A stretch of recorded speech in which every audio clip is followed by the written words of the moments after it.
Hello student, I am Sunita Jha. हम कर रहे हैं क्लास 7 साइंस का चैप्टर 10 रेस्पिरेशन इन ऑर्गेनिज्म और यह हमारी वीडियो का पार्ट 6 है। स्टूडेंट, हमारे आज का टॉपिक है रेस्पिरेशन इन ह्यूमन। तो ह्यूमन किस तरह से रेस्पिरेशन करता है यह हम इस वीडियो में जानेंगे और यह हमारे इस चैप्टर का बहुत ही इम्पोर्टेंट टॉपिक है, क्योंकि स्टूडेंट हमने जाना अर्थवर्म किस तरह से रेस्पिरेशन करती है, इंसेक्ट किस तरह से रेस्पिरेशन करता है और आपने फ्रॉग, फिश, यहाँ तक कि यूनिसेलुलर किस तरह से रेस्पिरेशन करते हैं यह भी पढ़ा। तो हमें यह तो जानना ही होगा कि ह्यूमन किस तरह से रेस्पिरेशन करते हैं, वरना हमारा तो चैप्टर ही अधूरा रह जाएगा। तो यहाँ पे हम सबसे पहले तो यह जानते हैं कि हम ऑक्सीजन ही क्यों लेते हैं भाई रेस्पिरेशन करने में। एनवायरनमेंट में तो और भी बहुत सारी गैसें हैं। हमारे जो नाइट्रोजन है वो 70% है, ऑक्सीजन 21% है और दूसरी गैस है कार्बन डाइऑक्साइड और अदर गैसेस भी हैं एनवायरनमेंट में।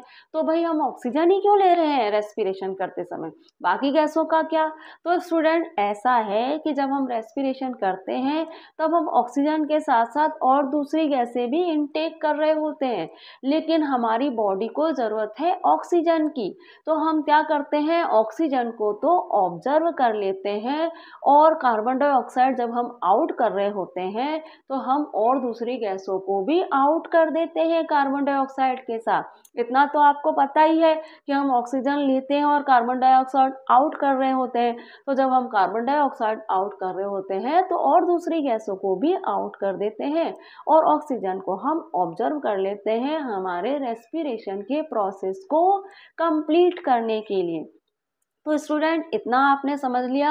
अब हम क्या करेंगे, रेस्पिरेशन को अच्छे से समझने से पहले हम यह जान लेते हैं कि रेस्पिरेशन में कौन कौन से ऑर्गन वर्क करते हैं और उससे कनेक्टेड जो और दूसरे ऑर्गन हैं उनको भी हम थोड़ा बहुत समझ लेंगे। तो रेस्पिरेशन में कौन कौन से ऑर्गन वर्क करते हैं यह हम देख लेते हैं। तो देखिए, सबसे पहले ऑक्सीजन जो जाती है वो हमारी ये नोस्ट्रिल में जाती है। नोस्ट्रिल जो हमारे ये नोज के दो होल हैं इनसे ऑक्सीजन होती हुई जाती है और ये ऑक्सीजन क्या है, हमारी नोस्ट्रिल से जाती है और हमारी जो नेसल कैविटी है और हमारी जो ओरल कैविटी है इन दोनों को जॉइन होता हुआ एक ट्यूब है हमारे इंटरनल पार्ट में। नेसल कैविटी और ओरल कैविटी दोनों को जॉइन करता हुआ एक ट्यूब है हमारे इंटरनल पार्ट में। अब ये जो ट्यूब है ये आगे चल के दो ट्यूब में कन्वर्ट हो जाता है।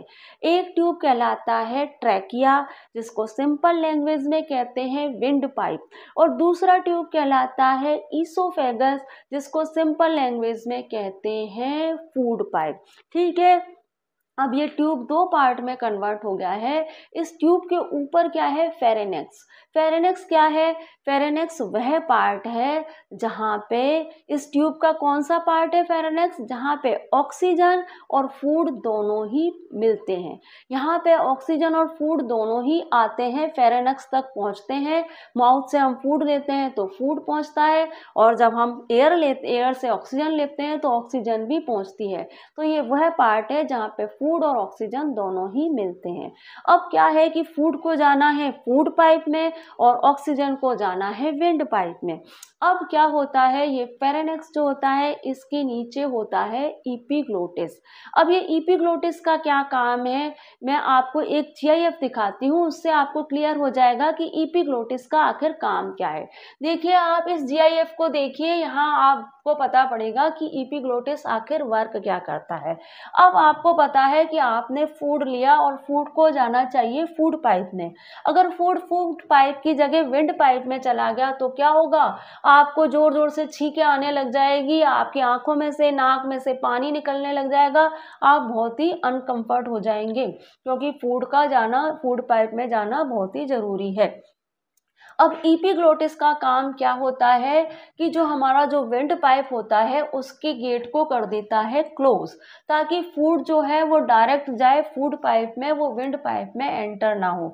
यहाँ पे आप देख रहे हो जीआईएफ में कि जैसे ही फूड पहुँच रहा है ट्रैकिया के, जैसे ही फूड, ये हमारा जो ट्यूब है, जब ये दो पार्ट में डिवाइड हो गया है तो इस ट्यूब के ट्रैकिया में ही जा रहा है, तो ये फूड जा रहा है फूड पाइप में। नहीं, है ना। जब हमारा ये जो ट्यूब है ये दो पार्ट में डिवाइड हो गया है तो फूड जा रहा है फूड पाइप में ही, ट्रैकिया में नहीं जा पा रहा है। ऐसा इसलिए हो रहा है क्योंकि इपिग्लोटिस क्या कर रहा है, ट्रैकिया के गेट को बंद कर देता है। जैसे ही फूड वहां पहुंचता है तो क्या करता है, ट्रैकिया के गेट को कर देता है क्लोज और फूड पहुंच जाता है हमारे फूड पाइप से, और फूड पाइप से पहुंच जाता है हमारे स्टमक में। और जब हम ऑक्सीजन लेते हैं तो ये इपिग्लोटिस क्या करता है, फूड पाइप को कर देता है क्लोज और विंड पाइप को ओपन कर देता है, ताकि हम जो भी ऑक्सीजन ले वो ऑक्सीजन पहुंचे हमारी लंग्स में। तो ये काम होता है इपिग्लोटिस का। आई होप आपको समझ में आ गया होगा कि इपिग्लोटिस क्या करता है, जब हम खाना खाते हैं तो खाना पहुंचे फूड पाइप में तो ये विंड पाइप को क्लोज कर देता है, और जब हम ऑक्सीजन ले रहे होते हैं तो ऑक्सीजन पहुंचे हमारे विंड पाइप में तो ये फूड पाइप को क्लोज कर लेता है, ताकि हमारी ऑक्सीजन पूरी की पूरी हमारे लंग्स में पहुंचे। अब इपिग्लोटिस आपको समझ में आ गया। इपिग्लोटिस के नीचे होते हैं लैरिंक्स। लैरिंक्स का क्या काम होता है, लैरिंक्स क्या होते हैं, वॉइस बॉक्स हैं। लैरिंक्स वॉइस बॉक्स हैं जो साउंड प्रोड्यूस करने में हेल्प करते हैं। इस समय मैं आपको बोल पा रही हूँ, मैं आप मेरी आवाज़ सुन पा रहे हैं, इसलिए सुन पा रहे हैं क्योंकि मेरे पास लैरिंक्स हैं। तो लैरिंक्स का वर्क आपको पता पड़ गया।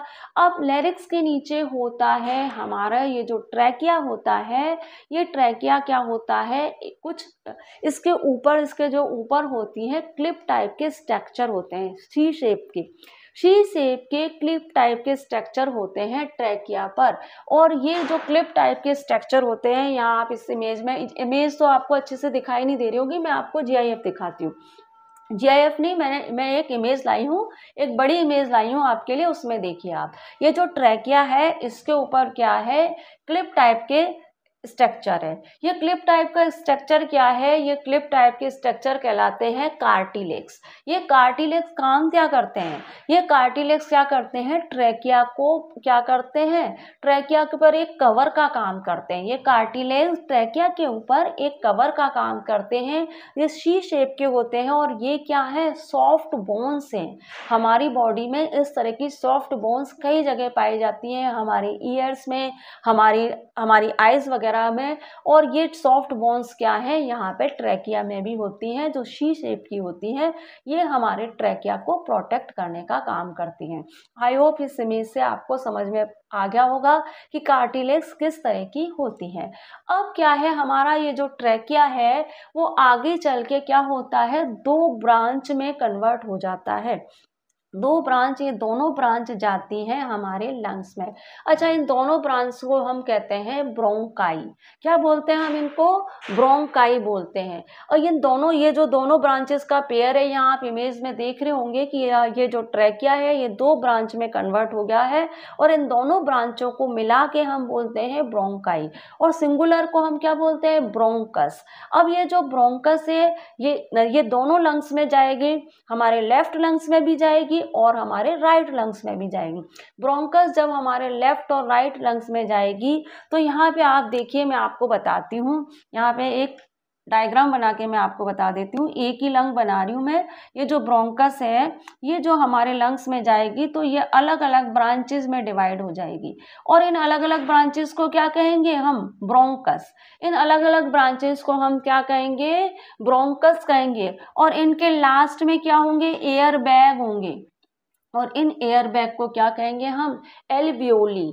इन एयर बैग को हम कहेंगे एल्वियोली। और ये जो दोनों लंग्स होंगे इनके नीचे एक फ्लैप टाइप का स्ट्रक्चर होगा। इस फ्लैप टाइप के स्ट्रक्चर को कहा जाएगा डायाफ्राम। क्या कहा जाएगा, डायाफ्राम। तो अब तक आपको समझ में आया कि कौन कौन से ऑर्गन होते हैं वह वर्क करते हैं रेस्पिरेटरी सिस्टम में।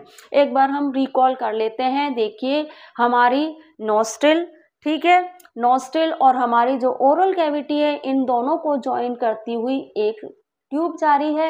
ये ट्यूब दो पार्ट में डिवाइड हो रही है आगे चल के। एक पार्ट कहला रहा है ट्रैकिया, जिसको सिंपल लैंग्वेज में कहते हैं विंड पाइप। दूसरा पाइप कहला रहा है ईसोफेगस, जिसको सिंपल लैंग्वेज में कहते हैं फूड पाइप। अब क्या है, ट्रैकिया के ऊपर फूड पाइप और विंड पाइप के ऊपर वाला पार्ट कहलाता है फेरेनेक्स। फेरेनेक्स वो पार्ट है जहाँ पे एयर और फूड दोनों ही आकर मिलते हैं। यहाँ पे एयर और फूड दोनों ही आकर मिलते हैं फेरेनेक्स में। अब क्या है कि हमारे फूड को जाना है फूड पाइप में और विंड को जाना है विंड पाइप में। तो एपिग्लोटिस नाम का एक ऑर्गन होता है जो क्या करता है, जब फूड को फूड पाइप में जाना होता है तो विंड पाइप को क्लोज कर देता है ताकि फूड जाए फूड पाइप में, और जब विंड को जाना होता है विंड पाइप में तो फूड पाइप को क्लोज कर देता है ताकि विंड जाए हमारी विंड पाइप में। विंड का मतलब ऑक्सीजन, ऑक्सीजन जाए हमारे लंग्स में, विंड पाइप से होती हुई ट्रैकिया से होती हुई जाए हमारे लंग्स में। ठीक है, अब हमारा ये जो ट्रैकिया है वो आगे चल के दो पार्ट में डिवाइड हो जाता है जिसको हम कहते हैं ब्रोंकाई। और ये जो ब्रोंकाई है इसको सिंगुलर जब होती है, ये ट्रैकिया दो पार्ट में डिवाइड हो गया आगे चल के, जिसको हम क्या कहेंगे, ब्रोंकाई। और ये जो सिंगुलर होगी तो वो कहलाएगी ब्रोंकस। ये भी ब्रोंकस है और ये भी ब्रोंकस है और ये दोनों मिलके बन गई ब्रोंकाई। अब ब्रोंकस आगे चल के क्या हो जाएगी, ब्रोंकियोल हो जाएगी। इसको क्या, आगे ये ब्रोंकस जो है वो और भी छोटे छोटी ब्रांचेस में डिवाइड हो जाएगी, उसको हम कहेंगे ब्रोंकियोल। और इन ब्रोंकियोल के लास्ट में होंगे एयर बैग, ये एयर बैग कहलाएंगे एल्वियोली, एल्वियोली कहलाएंगे। और ये दोनों लंग्स में होते हैं और ये मिलियंस होते हैं, एक दो नहीं होते हैं, मिलियंस होते हैं। और इसके नीचे होता है, लंग्स के नीचे एक फ्लैप टाइप का स्ट्रक्चर होता है जिसे कहते हैं डायाफ्राम। और ये डायाफ्राम का क्या काम है, लंग्स को प्रोटेक्ट करने का काम करता है डायाफ्राम। तो यहाँ पे देखिए मैंने आपके लिए इमेज भी बनाई है जिसमें मैंने सारे ह्यूमन रेस्पिरेटरी सिस्टम के ऑर्गन बताए हैं। ये देखिए, ये नोस्ट्रिल है, ये फेरेनेक्स है, ये एपिग्लोटिस है और ये है हमारा कार्टिलेक्स, ये ट्रैकिया है, कार्टिलेक्स ये दिख रहे हैं ना आपको इस टाइप के स्ट्रक्चर, ये कार्टिलेग है। वैसे तो मैंने आपको लार्ज इमेज दिखा दिया, आपको समझ में आ गया होगा। ये ट्रैकिया है, ये हमारे लंग्स हैं, ये ब्रोंकस है, सिंगल ब्रोंक, ये दोनों मिलके हो गई ब्रोंकाई और ये हो गया ब्रोंकस। ठीक है, और ये जब अलग अलग ब्रांचेस में डिवाइड हो गई तो क्या कहलाई, ब्रोंकियोलीज कहलाई। और ये है एल्वियोली, ये एल्वियोली है इसमें, और ये हो गया डायाफ्राम। ठीक है, तो इस तरह से हमारे रेस्पिरेटरी सिस्टम के ये ऑर्गन्स हैं। अब स्टूडेंट हम रेस्पिरेशन किस तरह से करते हैं वह मैं आपको समझा देती हूँ। अब देखिए, रेस्पिरेशन करने के लिए हम क्या करेंगे, हमारी जो नोस्ट्रिल है उससे उसमें ऑक्सीजन आएगी, है ना। एनवायरनमेंट में जो ऑक्सीजन है वे हमारे नोस्ट्रिल से जाएगी, हमारे नोस्ट्रिल से होती हुई जाएगी हमारे ट्रैकिया में। और ट्रैकिया से ये कहाँ जाएगी, ट्रैकिया से हमारा जो ट्रैकिया दो ब्रांच में कन्वर्ट हो गया है, जिसे हम क्या कह रहे हैं, ब्रोंकाई कह रहे हैं, और सिंगुलर को क्या कह रहे हैं, ब्रोंकस कह रहे हैं। तो ये जो ब्रोंकस में जाएगी, ये एयर जाएगी ब्रोंकस में, दोनों लंग्स के जो ब्रोंकस है उनसे होती हुई उसके लंग्स के अंदर जो उसके और ब्रांचेस बन गए हैं जिन्हें हम क्या कह रहे हैं, ब्रोंकियोली कह रहे हैं, उन ब्रोंकियोली में जाएगी और ब्रोंकियोली से जाएगी हमारे एयर बैग में।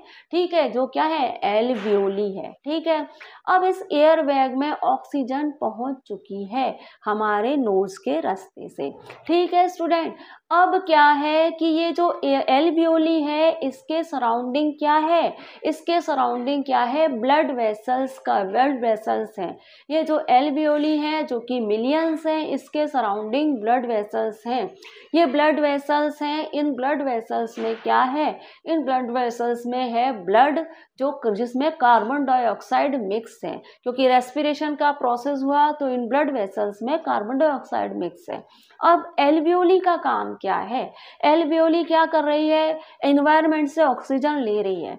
अब एल्वियोली में ऑक्सीजन है, ये एयर बैग है हमारे लंग्स के अंदर, तो इन एल्वियोली में जो ऑक्सीजन है वो ऑक्सीजन क्या करेगी, वह ऑक्सीजन इन ब्लड वेसल्स में मिक्स हो जाएगी।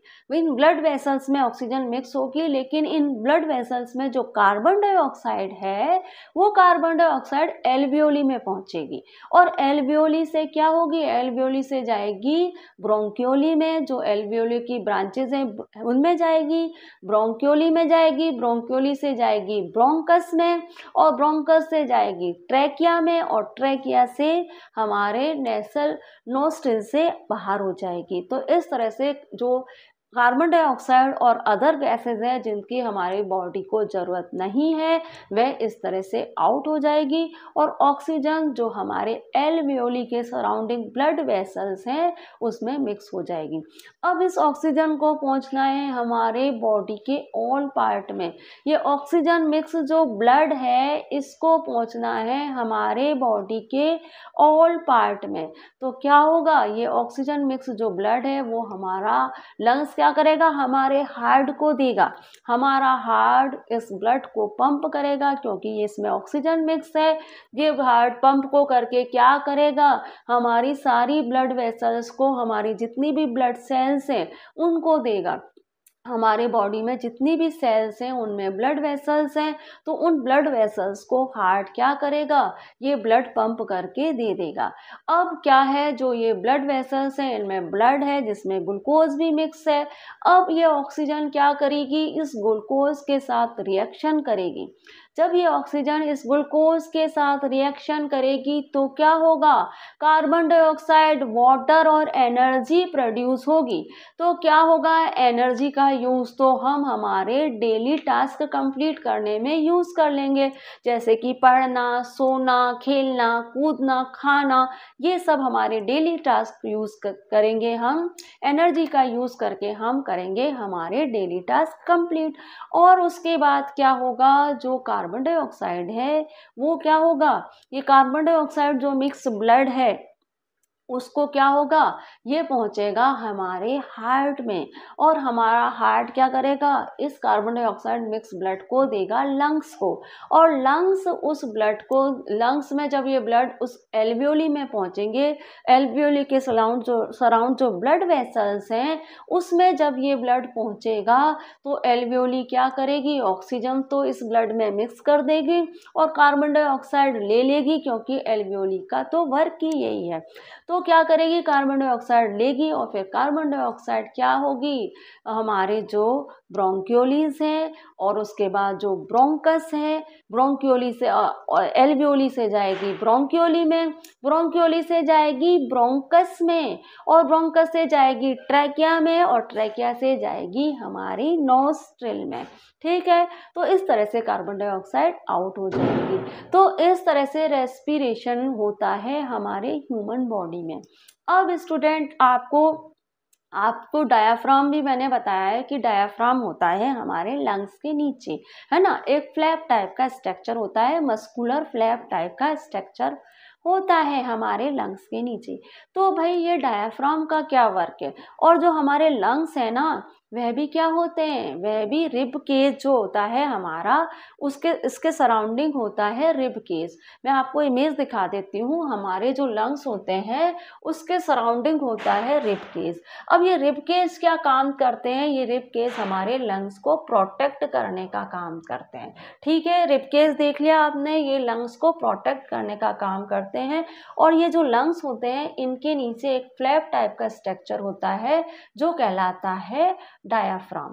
ठीक है, अब जब स्टूडेंट आप ऑक्सीजन लेते हैं, जब आप ऑक्सीजन लेते हैं तो क्या होता है, ऑक्सीजन आपके लंग्स में अच्छे से भर जाए, इसलिए ये जो डायाफ्राम होता है ये नीचे की ओर हो जाता है।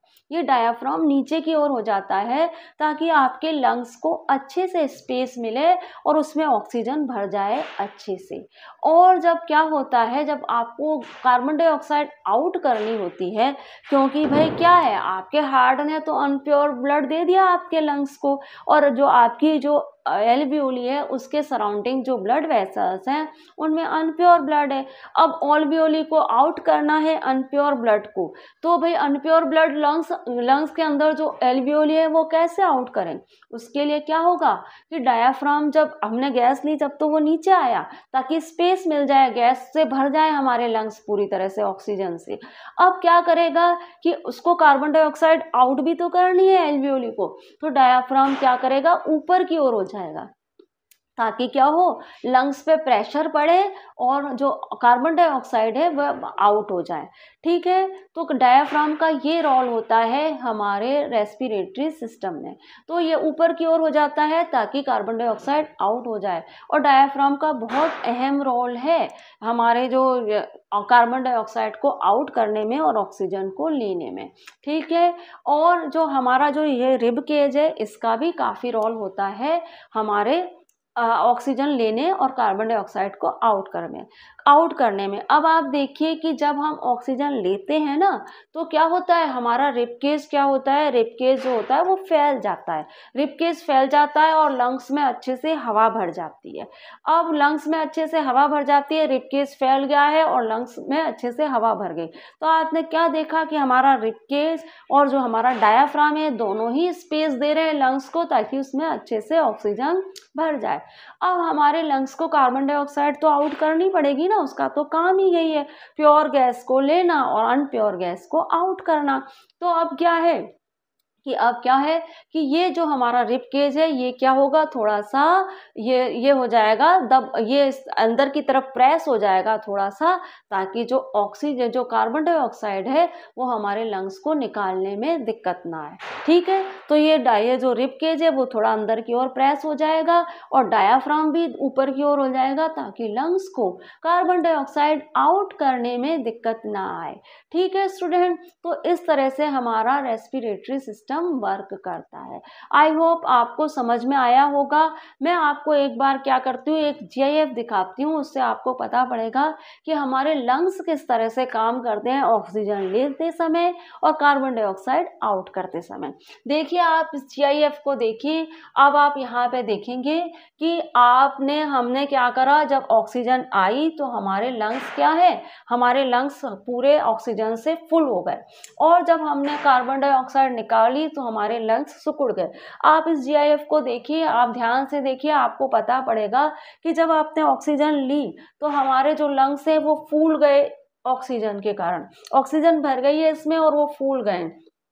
और जब हम कार्बन डाइऑक्साइड आउट कर रहे हैं तो हमारे लंग्स क्या है, सिकुड़ गए हैं, क्यों, है ना। तो इस तरह से हमारे लंग्स क्या करते हैं, फूलते हैं और सिकुड़ते हैं, ताकि हम ऑक्सीजन ले सकें और कार्बन डाइऑक्साइड आउट कर सकें। तो इस तरह से वर्क करते हैं हमारे लंग्स। आपने जीआईएफ को देख के और भी अच्छे से समझ लिया होगा। अब स्टूडेंट, हम क्या करते हैं, मैंने बोर्ड पे जो भी लिखा है वो अच्छे से पढ़ लेते हैं और भी चीजें हमें क्लियर हो जाएंगी। ठीक है, देखिए क्या लिखा है यहाँ पे, the human respiratory system consist of organ responsible for taking in oxygen for respiration and releasing carbon dioxide and water vapours. यहाँ पे कहा जा रहा है कि ह्यूमन रेस्पिरेटरी सिस्टम में जो ऑर्गन होते हैं उनका काम होता है ऑक्सीजन को लेना, कार्बन डाइऑक्साइड को और वाटर को आउट करना। हमारे रेस्पिरेटरी सिस्टम में जो ऑर्गन होते हैं उनका काम होता है ऑक्सीजन को लेना, कार्बन डाइऑक्साइड और वाटर को आउट करना। अब आपको मैंने बताया कि कार्बन डाइऑक्साइड तो हम क्या करते हैं, हमारे नोज के रास्ते से आउट कर देते हैं। वाटर कैसे आउट करते हैं हम स्टूडेंट, वाटर हम आउट करते हैं हमारे माउथ से। हमारे माउथ से मॉइस्चर के रूप में वाटर आउट हो जाता है। अब आपके मन में एक सवाल आ रहा होगा कि मैम, जब रेस्पिरेशन के प्रोसेस में वाटर बन रहा है तो फिर हमें वाटर पीने की ज़रूरत क्या है, हमारी बॉडी की तो ज़रूरत पूरी हो रही है वाटर की। तो स्टूडेंट, ये वाटर इतनी ज़्यादा मात्रा में नहीं बनता कि हमारी बॉडी की ज़रूरत पूरी कर सके, ये कम बनता है और मॉइस्चर के रूप में आउट हो जाता है हमारे माउथ से। हमें ऊपर से पानी पीना पड़ता है हमारी बॉडी की वाटर की रिक्वायरमेंट को पूरा करने के लिए। ठीक है, अब आगे देखते हैं, आगे क्या लिखा है। आगे लिखा है, Which are the waste product from during respiration। ये क्या है, रेस्पिरेशन के वेस्ट प्रोडक्ट है। कौन कौन से हैं, कार्बन डाइऑक्साइड और जो वाटर है, ये रेस्पिरेशन के वेस्ट प्रोडक्ट हैं। The nostril, the passage in knows. Nostril क्या है, हमारे नोज का पैसेज है। मैंने आपको बताया हमारे नाक के जो दो रास्ते हैं वे क्या कहलाते हैं, नोस्ट्रिल कहलाते हैं। ट्रैकिया विंड पाइप को कहते हैं। ब्रोंकाई, ब्रोंकाई क्या है, ये जो दो पेयर है ये कहलाते हैं ब्रोंकाई। ठीक है, ट्रैकिया जब दो पार्ट में डिवाइड हो जाता है तो वो कहलाती है ब्रोंकाई। ठीक है, and lungs are main organ of respiratory system in man. एक इंसान में ट्रैकिया, जिसे सिंपल लैंग्वेज में विंड पाइप कहते हैं, और ब्रोंकाई जो कि विंड पाइप को दो पार्ट में डिवाइड कर देती है, दोनों लंग्स में पहुंचती है ये। और लंग्स जो है ये हमारे रेस्पिरेटरी सिस्टम के मेन ऑर्गन हैं। ठीक है, अब आप देखिए ब्रीथिंग इन, अब हम क्या करेंगे। अब आपने ट्रैकिया तक तो और ब्रोंकाई तक तो समझ लिया कि भाई नोस्ट्रिल से क्या हुई, एयर गई ट्रैकिया में, ट्रैकिया दो पार्ट में डिवाइड हो गया जिसको हमने बोला ब्रोंकाई। और ये जो ब्रोंकाई है ये दोनों लंग्स में जाके, जब दोनों लंग्स में जाएगी तो जब अलग अलग पार्ट में बढ़ जाएगी तो उसको हम कहेंगे ब्रोंकस। अब ये ब्रोंकस भी आगे चल के और ब्रांचेस में कन्वर्ट हो जाएगी जिसे हम ब्रोंकियोल कहेंगे।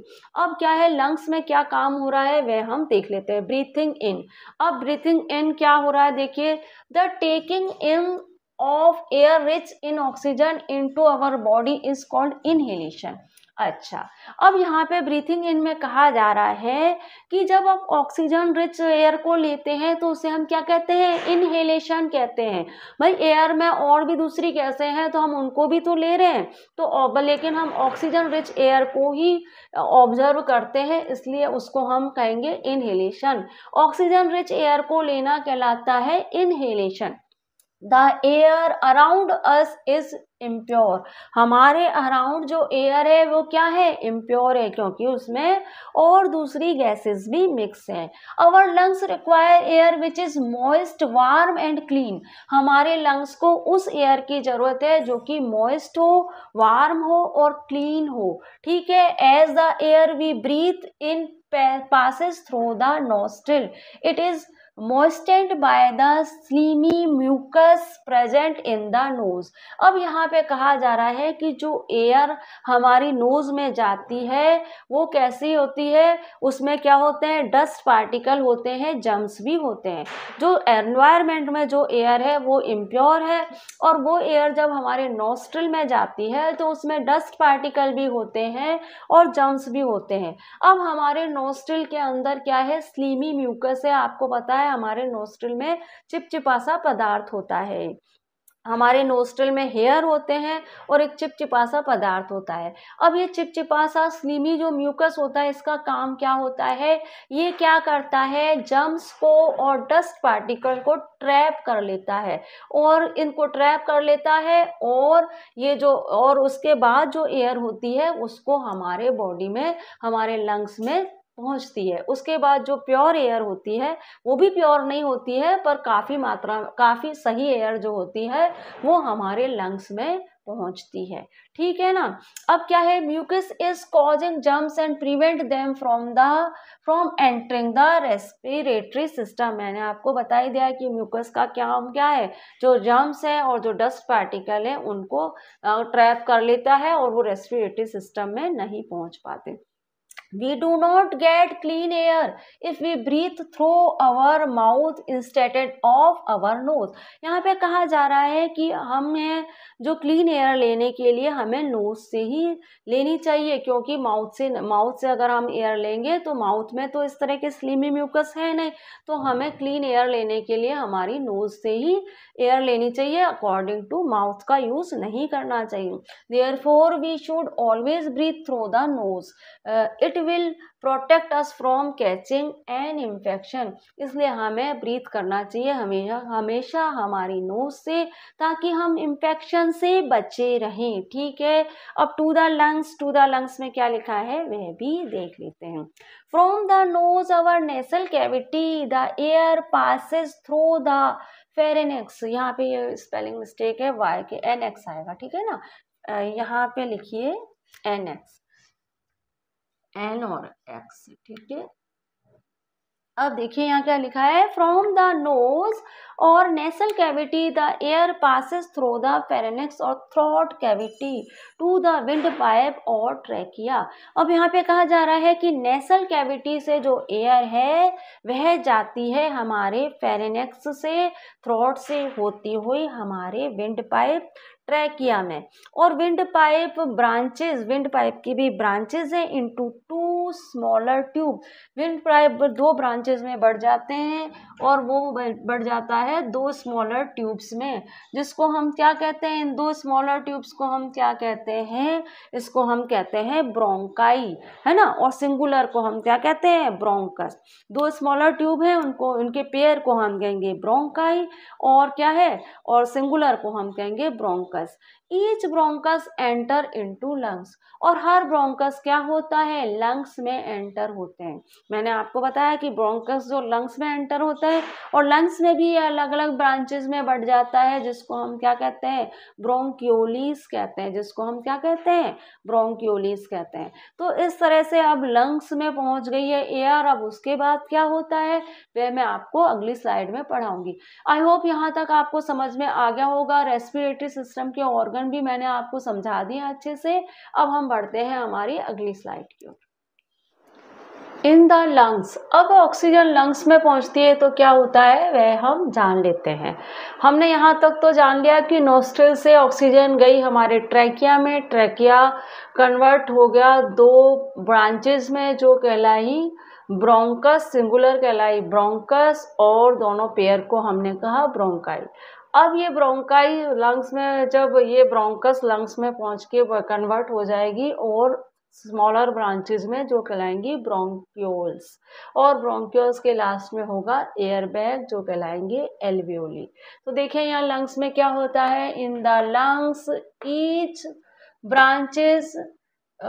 each bronchus branches out into smaller tube called bronchioles। यहाँ पे कहा जा रहा है कि जो लंग्स में जो ब्रोंकस होगा वो ब्रांचेस में कन्वर्ट हो जाएगा, जो कि क्या है, स्मॉलर ट्यूब्स हैं। जो ब्रोंकस है वो जो ब्रोंकस किस में कन्वर्ट हो जाएगा, स्मॉलर ब्रांचेस में, और वह कहलाएगी ब्रोंक्यूलीज। ठीक है, लंग्स में ब्रोंकस स्मॉलर ब्रांचेस में कन्वर्ट हो जाएगा और वह कहलाएगी bronchioles. At the end of this tube are tiny air sac called alveoli, और ये जो ब्रोंक्यूलीज हैं इनके लास्ट में टाइनी एयर सेक होंगे जो कहलाएंगे एल्वियोली। ठीक है, सिंगुलर को क्या कहेंगे हम, एल्वियोलस कहेंगे, सिंगुलर को कहेंगे एल्वियोलस। ठीक है, each lungs content about 300 million alveoli, एक लंग्स के पास 300 मिलियन एल्वियोलीज होती हैं। मैं आपको बता चुकी हूँ कि लंग्स में ढेर सारी एल्वियोलीज होती हैं, तो एक लंग्स में 300 मिलियन एल्वियोलीज होती हैं। ठीक है, लंग्स में एल्वियोलीज किस तरह से होती है एक बार आपको दिखा देती हूँ। देखिए इस तरह से इमेज देख लो, हमारे लंग्स के अंदर जो एल्वियोलीज होती है वो कुछ इस तरह से होती हैं, और ये मिलियन में होती हैं, और इनके सराउंडिंग ब्लड वेसल्स होती हैं। ठीक है, तो इस तरह की होती है एल्वियोलीज।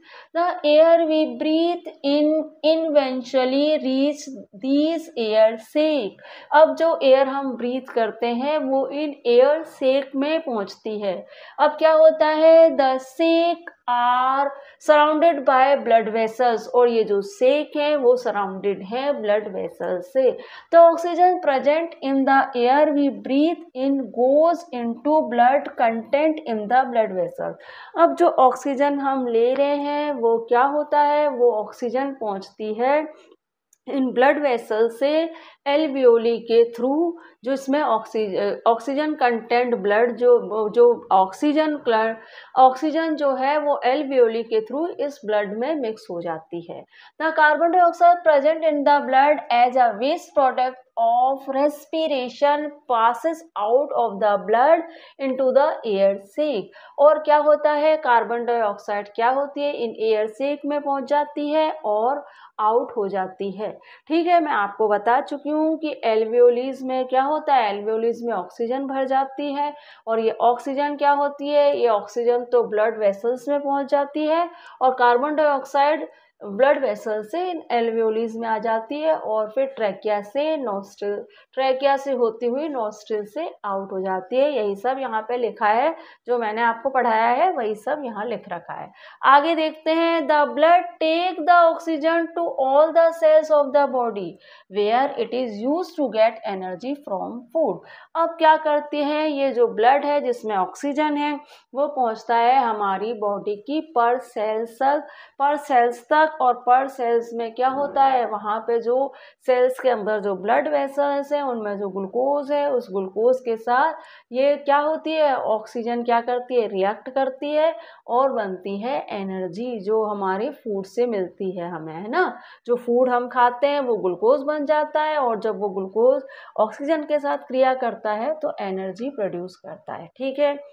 The carbon dioxide released by cells as waste goes back into the blood and released into the air sac of the lungs। अब यहाँ पे कहा जा रहा है कि जो इस क्रिया में जो कार्बन डाइऑक्साइड बनती है जो कि वेस्ट है, उसको हमारी क्या करती हैं, हमारी ब्लड वेसल्स, ब्लड सेल्स जो होती हैं वो ब्लड वेसल्स के थ्रू क्या करती हैं, लंग्स तक पहुँचाती है। कैसे पहुँचता है ये पहुँचता है हमारी ब्लड वेसल्स से, पहुँचता है हमारे हार्ट पे, हार्ट से में पहुँचता है, हार्ट इस अनप्योर ब्लड को देता है लंग्स को, लंग्स इन अनप्योर ब्लड में जो कार्बन डाइऑक्साइड है उसे आउट कर देता है, और जो एल्वियोलीज में और जो ऑक्सीजन आई है उस ऑक्सीजन को इस ब्लड में मिक्स कर देता है, और ये ऑक्सीजन कंटेंट जो ब्लड है वो पहुंचता है हार्ट के पास, लंग्स पहुंचाता है हार्ट के पास, और हार्ट इस ब्लड को पूरे पार्ट में पहुंचा देता है।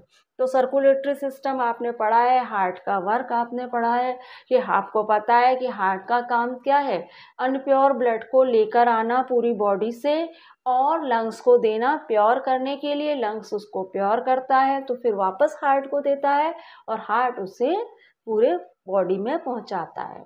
ठीक है। और लंग्स का काम क्या है, अनप्योर ब्लड जो कार्बन डाइऑक्साइड को आउट करना और ऑक्सीजन को लेके ब्लड में मिक्स करना, ये हमारे लंग्स का काम है। ठीक है। आई होप आपको समझ आ गया होगा। अब आगे देखते हैं, how air enter the lungs.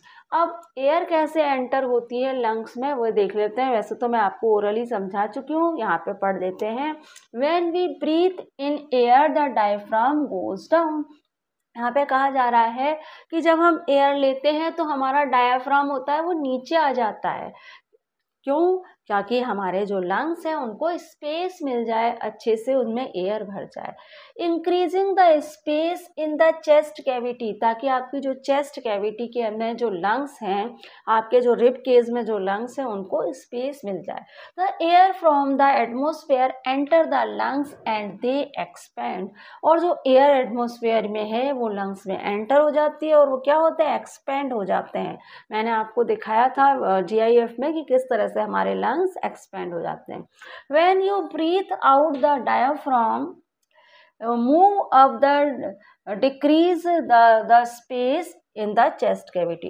और जब हम ब्रीथ आउट कर रहे होते हैं, कार्बन डाइऑक्साइड बाहर निकाल रहे होते हैं, तो हमारा जो डायाफ्राम होता है वो क्या होता है, डिक्रीज हो जाता है, और हमारी जो चेस्ट कैविटी है वो भी डिक्रीज हो जाती है। और क्या होता है, लंग्स से जो कार्बन डाइऑक्साइड है वो इजीली आउट हो जाती है। डायाफ्राम डिक्रीज हो जाता है, ऊपर की हो जाता है, चेस्ट कैविटी भी डिक्रीज होती है और कार्बन डाइऑक्साइड आउट हो जाती है हमारे लंग्स से। The force the air out the lungs. और ये फोर्स क्या करता है, एयर को आउट करने में हेल्प करता है लंग्स की। अब आगे देखते हैं हमारे लंग्स में एयर, आगे का प्रोसेस भी हम देख लेते हैं हमारी अगली स्लाइड में। Cellular respiration. सेलुलर रेस्पिरेशन से आप क्या समझते हैं स्टूडेंट? सेलुलर रेस्पिरेशन वह रेस्पिरेशन है जो हमारी सेल्स में होता है। जो रेस्पिरेशन हमारी सेल्स में हो उसे हम कहेंगे सेलुलर रेस्पिरेशन। आपको पता है कि हमारी पूरी बॉडी में ब्लड वेसल्स का नेटवर्क है, हमारी पूरी बॉडी में ब्लड वेसल्स का नेटवर्क है, और इन ब्लड वेसल्स में क्या है, ब्लड है, और इस ब्लड में एक सब्सटेंस पाया जाता है जिसे कहा जाता है हीमोग्लोबिन। ये हीमोग्लोबिन जो है वही हमारे ब्लड को रेड कलर का बनाता है, क्योंकि इसमें होता है आयरन जिसे हम Fe कहते हैं। तो इसमें काफ़ी मात्रा में आयरन होता है, इसीलिए हमारे ब्लड का कलर रेड लगता है, क्योंकि हमारे ब्लड में है हीमोग्लोबिन। अब इस हीमोग्लोबिन का काम क्या है? ये हीमोग्लोबिन क्या करता है, जो ऑक्सीजन हम लेते हैं उस ऑक्सीजन को हमारी बॉडी के ऑल पार्ट तक पहुंचाने का काम करता है। ब्लड के अंदर जो हीमोग्लोबिन है वो ऑक्सीजन को हमारी बॉडी के ऑल पार्ट तक पहुंचाने का काम करता है। और जब ऑक्सीजन और हीमोग्लोबिन मिलते हैं तो इसको कहा जाता है ऑक्सी हीमोग्लोबिन। अब ये हीमोग्लोबिन क्या है? ब्लड ऑक्सीजन को हमारी बॉडी के ऑल पार्ट तक ले जाने का काम करेगा। हमारी बॉडी में जो सेल्स हैं उनके सराउंडिंग भी तो ब्लड वेसल्स होंगी, हमारी बॉडी की जो सेल्स हैं उनके सराउंडिंग भी ब्लड वेसल्स होगी। तो ये हीमोग्लोबिन क्या करेगा? ऑक्सीजन को हमारी उन ब्लड वेसल्स तक ले जाएगा। अब उन ब्लड वेसल्स से ऑक्सीजन जाएगी हमारी सेल्स में, और सेल्स में क्या होगा? ग्लूकोज के साथ जब ऑक्सीजन का रिएक्शन होगा तो क्या होगा? कार्बन डाइऑक्साइड, वाटर और एनर्जी प्रोड्यूस होगी। अब कार्बन डाइऑक्साइड, वाटर और एनर्जी प्रोड्यूस होगी तो एनर्जी का तो यूज कर लेंगे हम हमारे डेली टास्क को कंप्लीट करने के लिए, है ना? क्योंकि भाई एक ही सेल थोड़ी है हमारी बॉडी में, ढेरों सेल्स हैं, तो हर सेल्स में ये प्रोसेस चलेगा और हमें मिलेगी एनर्जी, जिसका यूज हम करेंगे हमारे डेली टास्क को परफॉर्म करने के लिए। और जो कार्बन डाइऑक्साइड है वो इन ब्लड वेसल्स के थ्रू ही जाएगी हमारे हार्ट में। हार्ट इस अनप्योर ब्लड को देगा हमारे लंग्स को, और लंग्स क्या करेंगे? इस अनप्योर ब्लड को देंगे ट्रेकिया को, और ट्रेकिया से आउट हो जाएगा हमारे नोस्ट्रिल से। ठीक है, अनप्योर ब्लड में जो कार्बन डाइऑक्साइड है वो आउट हो जाएगी हमारे नोस्ट्रिल से, और जो वाटर है वो वाटर आउट हो जाएगा हमारे माउथ से मॉइस्चर के रूप में। तो इस तरह से सेलुलर रेस्पिरेशन होता है हमारी बॉडी में। सेलुलर रेस्पिरेशन सिंपली है वह रेस्पिरेशन जो हमारी सेल्स में हो रहा है। अब सेलुलर रेस्पिरेशन को हम किस तरह से समराइज कर सकते हैं? सेलुलर रेस्पिरेशन को हम समराइज कर सकते हैं ग्लूकोज प्लस ऑक्सीजन, और क्या प्रोड्यूस होगा? कार्बन डाइऑक्साइड, वाटर और एनर्जी। अब स्टूडेंट, ये सेलुलर रेस्पिरेशन को जो समराइज किया गया है वह एरोबिक एनिमल्स को ध्यान में रखते हुए किया गया है, क्योंकि मोस्टली एनिमल एरोबिक ही होते हैं, इसलिए सेलुलर रेस्पिरेशन को एरोबिक एनिमल को ध्यान में रखते हुए समराइज किया गया है। इसी तरह से जब आप रेस्पिरेशन पढ़ते हैं तब भी आप क्या रेस्पिरेशन को जब समराइज करते हैं तो अभी इसी तरह से समराइज करते हैं, क्योंकि रेस्पिरेशन को भी समराइज करते समय एरोबिक एनिमल्स को ध्यान में रखते हुए समराइज किया गया है।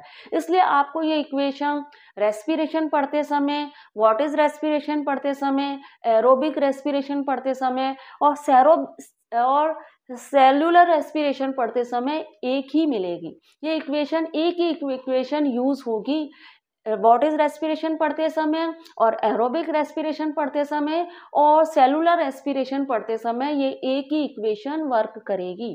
ठीक है स्टूडेंट, अब आपको एक नॉलेज और देनी है कि यहाँ पे कहा गया है कि जो रेस्पिरेशन का प्रोसेस है और जो कंबंशन का प्रोसेस है वह सेम है, सिमिलर है। तो किस तरह से रेस्पिरेशन और कंबंशन सिमिलर है? तो देखिए, कंबंशन का जो प्रोसेस होता है उसका मतलब होता है किसी चीज का पूरी तरह से बर्न होना। जैसे आप एक लकड़ी का लॉग जला रहे हैं तो वह पूरी तरह से बर्न होगा जब तक आप उसे बुझाएंगे नहीं। तो जब वह लकड़ी का लॉग बर्न होगा तो क्या होगा? लाइट, हीट और एनर्जी प्रोड्यूस होगी। ठीक है, अब आप एक कैंडल को जला रहे हैं तो वहां पे सिर्फ एक फ्लेम निकलेगी। तो कैंडल का जलना कंबंशन का एग्जाम्पल नहीं है, क्योंकि कैंडल पूरी तरह से बर्न नहीं हो रही है, वहां पे सिर्फ एक फ्लेम निकल रही है। लेकिन एक लकड़ी के लॉग का जलना कंबंशन का एग्जाम्पल है। अब आप देखिए, जब रेस्पिरेशन का प्रोसेस होता है तो वहां पे क्या होता है? रेस्पिरेशन के प्रोसेस में क्या होता है? ऑक्सीजन और ग्लूकोज जब आपस में मिक्स होती है तो होता है ऑक्सीडाइजेशन। ऑक्सीडाइजेशन का मतलब क्या है? बर्निंग एज अ फ्यूल, है ना। ऑक्सीजन और जब ग्लूकोज मिक्स होते हैं, आपस में रिएक्ट करते हैं, तो ऑक्सीडाइजेशन होता है, और ऑक्सीडाइजेशन का मतलब है बर्निंग एज अ फ्यूल। तो भाई कंबंशन में भी क्या हो रहा है, कंबंशन में भी बर्निंग एज अ फ्यूल हो रहा है, और क्या हो रहा है, रेस्पिरेशन में भी क्या हो रही है, बर्निंग हो रही है एज अ फ्यूल, और क्या प्रोड्यूस हो रहा है, कार्बन डाइऑक्साइड, वाटर और एनर्जी। तो इस तरह से देखा जाए तो कंबंशन और रेस्पिरेशन सिमिलर है। अब देखिए हमने बोर्ड पे क्या लिखा है, हम वह भी पढ़ लेते हैं। यहाँ पे लिखा गया है सेलुलर रेस्पिरेशन को, देखिए क्या लिखा गया है, the blood takes the oxygen to all cells of the body. आपको पता है कि जो ब्लड है वो ऑक्सीजन को हमारी ऑल सेल्स तक पहुंचाता है, हमारी बॉडी की जो ऑल सेल्स है वहां तक ऑक्सीजन पहुंचाता है blood. Blood has a substance called hemoglobin which bind itself with oxygen to form oxyhaemoglobin. अब यहाँ पे कहा जा रहा है कि ब्लड में एक सब्सटेंस होता है जिसे कहा जाता है हीमोग्लोबिन, और जब ये हीमोग्लोबिन ऑक्सीजन के साथ बाइंड हो जाता है तो बनता है oxyhaemoglobin. It is in this form that oxygen is carried through the blood. अब इसी फॉर्म में ऑक्सीजन क्या होती है, कैरी होती है पूरे ब्लड में, ऑक्सीहीमोग्लोबिन के रूप में ही ऑक्सीजन कैरी होती है पूरे ब्लड में। Cellular respiration occur in the cells. अब सेलुलर रेस्पिरेशन कहाँ होगा, हमारी सेल्स में होगा, मैं आपको बता चुकी हूँ। During cellular respiration the sugar molecules in food are oxide to form carbon dioxide and water and energy. अब सेलुलर रेस्पिरेशन जब होगा तो क्या होगा, शुगर मॉलिक्यूल्स जो कि फूड है, जो फूड की ही एक फॉर्म है ना, तो जो फूड की जो फॉर्म है शुगर मॉलिक्यूल, वह जब ऑक्सीडाइज होंगे तो क्या होगा, कार्बन डाइऑक्साइड, वाटर और एनर्जी प्रोड्यूस होगी। The reaction involve in oxidisation is as follows. अब क्या होता है, ऑक्सीडाइजेशन होने के बाद जो रिएक्शन होगा वो किस तरह से होगा, वह देखिए इस तरह से होगा। ग्लूकोज और ऑक्सीजन जब आपस में रिएक्ट करेंगे तो क्या होगा, कार्बन डाइऑक्साइड, वाटर और एनर्जी प्रोड्यूस होगी। ठीक है, यही हमने समराइज किया था एरोबिक रेस्पिरेशन पढ़ते समय, और इसी तरह से हमने समराइज किया था व्हाट इज रेस्पिरेशन पढ़ते समय। क्योंकि भाई सेलुलर रेस्पिरेशन को भी डिफाइन किया गया है एरोबिक एनिमल्स को ध्यान में रखते हुए, और रेस्पिरेशन को भी डिफाइन किया गया है एरोबिक एनिमल्स को ध्यान में रखते हुए, इसलिए ये इक्वेशन आपको तीनों जगह मिलेंगी। अब आगे देखिए, this is similar to the chemical reaction. ये केमिकल रिएक्शन के this is similar to the chemical reaction that occur during burning और कंबंशन। अब ये रिएक्शन जो है, ये जो केमिकल रिएक्शन है, ऐसा ही केमिकल रिएक्शन होता है कंबंशन के प्रोसेस में भी। तो स्टूडेंट इस तरह से हमने सेलुलर रेस्पिरेशन तो पढ़ लिया है। अब हम करते हैं कैपेसिटी ऑफ लंग्स, है ना, लंग्स की कैपेसिटी समझ लेते हैं, और हम ब्रीथिंग रेट को भी समझ लेते हैं। तो पहुंचते हैं हमारी अगली स्लाइड में, lungs capacity and breathing rate. अब हम लंग्स कैपेसिटी और ब्रीथिंग रेट को देख लेते हैं। सबसे पहले यहाँ पे दिया गया है टाइडल वॉल्यूम। टाइडल वॉल्यूम से क्या मतलब है, tidal volume is the amount of air inhaled and exhaled in a single stroke. यहाँ पे कहा गया है कि एक सिंगल स्ट्रोक में आप कितनी मात्रा में, कितने अमाउंट में एयर लेते हैं और कितने अमाउंट में आप एयर को आउट करते हैं, यह कहलाता है टाइडल वॉल्यूम। प्रत्येक सांस में, हर सांस में आप कितनी मात्रा में एयर ले रहे हैं और कितनी मात्रा में आप एयर को आउट कर रहे हैं, यह कहलाएगा टाइडल वॉल्यूम। तो यहाँ पे यही तो लिखा है, tidal volume is the amount of air inhaled and exhaled in a single stroke. I hope आपको समझ में आ गया होगा। ब्रीथिंग रेट देख लेते हैं, ब्रीथिंग रेट क्या कहता है। ब्रीथिंग रेट समझने से पहले आप ये समझिए कि ब्रीथिंग क्या है। ब्रीथिंग से क्या मतलब है, ब्रीथिंग से मतलब है कि ऑक्सीजन को लेना और कार्बन डाइऑक्साइड को आउट करना, एयर को इनहेल करना और एयर को एक्सहेल करना कहलाता है ब्रीथिंग।